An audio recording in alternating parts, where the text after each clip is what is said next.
Chicken stuff parotta நீங்களும் இதே மாதிரி ட்ரை பண்ணி பாருங்கள். சிக்கன் வாங்கி நீங்கள் வேக வச்சுக்கோங்க மசாலாம் போட்டு.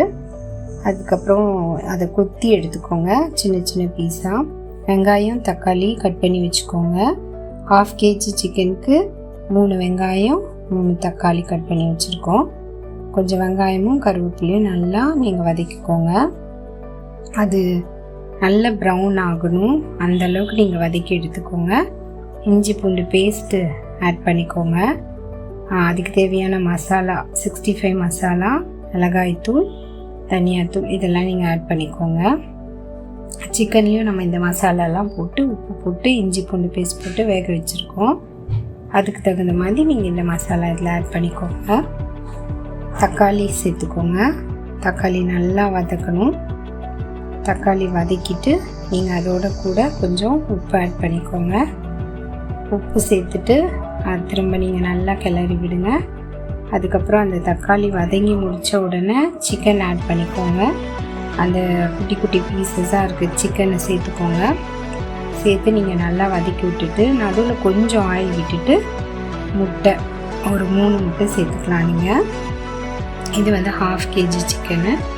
ஸோ நீங்கள் 3 முட்டை ஆட் பண்ணி அந்த முட்டை நல்லா சுருண்டு வர்ற அளவுக்கு அந்த முட்டையை நல்லா கிளறி வதக்கி விடுங்க.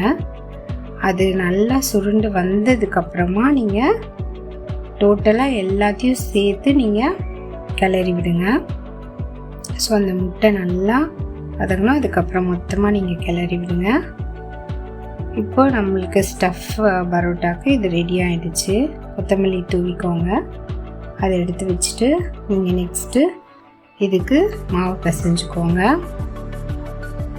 மைதா மாவு எடுத்து நீங்கள் ஆஸ் யூஷுவல் நம்ம எப்படி மாவு பிசையுமோ அதே போல் நீங்கள் மாவு பிசைஞ்சுக்கோங்க.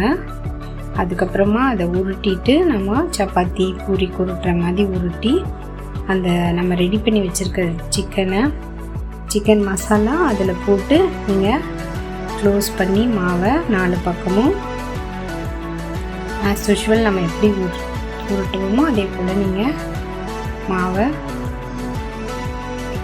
ரெடி பண்ணி எடுத்துக்கோங்க. சப்பாத்தி மாதிரி நீங்கள் ரெடி பண்ணி எடுத்துகிட்டு நீங்கள் தோசைக்கல்லில் போட்டு எடுத்துக்கலாம். ஸோ கொஞ்சம் கவனமாக அது பிரியாமல் நீங்கள் உருட்டி எடுக்கணும். அதுக்கப்புறம் நீங்கள் தோசைக்கல்லில் போட்டு அந்த பரோட்டாவை சாப்பிட்லாம். ரொம்ப டேஸ்ட்டாக இருக்கும். தேங்க்யூ ஃபார் வாட்சிங்.